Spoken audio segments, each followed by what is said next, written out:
বক্সনগর মোল্লামুড়া জামে মসজিদের নতুন ভবন নির্মাণের কাজ এগিয়ে চলেছে। বর্তমানে মসজিদের ছাদের ঢালাইয়ের প্রস্তুতি জোর কদমে চলছে। এলাকাবাসীর দীর্ঘদিনের স্বপ্নের এই মসজিদটি যেন দ্রুত সম্পূর্ণ হয়ে ওঠে, সেই আশাতেই দিনরাত পরিশ্রম করছেন মসজিদ কমিটি ও এলাকার ধর্মপ্রাণ মানুষরা। মসজিদ কমিটির পক্ষ থেকে জানানো হয়েছে, নতুন এই মসজিদ শুধুমাত্র নামাজ আদায়ের জায়গা নয়, বরং এটি হবে মুসল্লিমদের একতা, শিক্ষা ও সামাজিক ঐক্যের প্রতীক। মসজিদের ছাদ ঢালাই ও অন্যান্য নির্মাণ কাজে উল্লেখযোগ্য পরিমাণ অর্থের প্রয়োজন হওয়ায় এলাকার সকল ধর্মপ্রাণ মুসলমানদের প্রতি আন্তরিকভাবে সহযোগিতার হাত বাড়িয়ে দেওয়ার আহ্বান জানানো হয়েছে।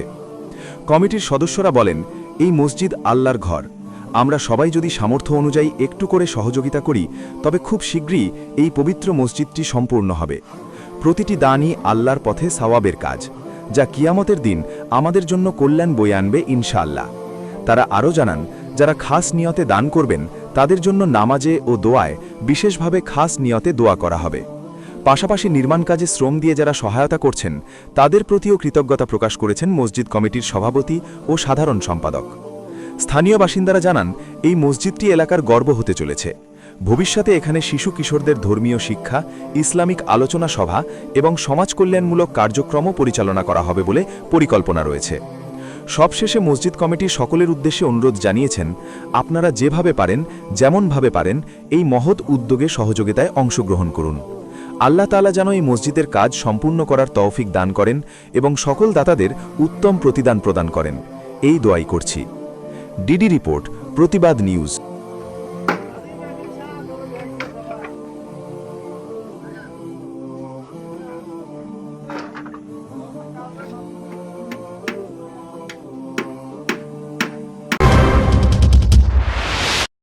আসসালামু আলাইকুম।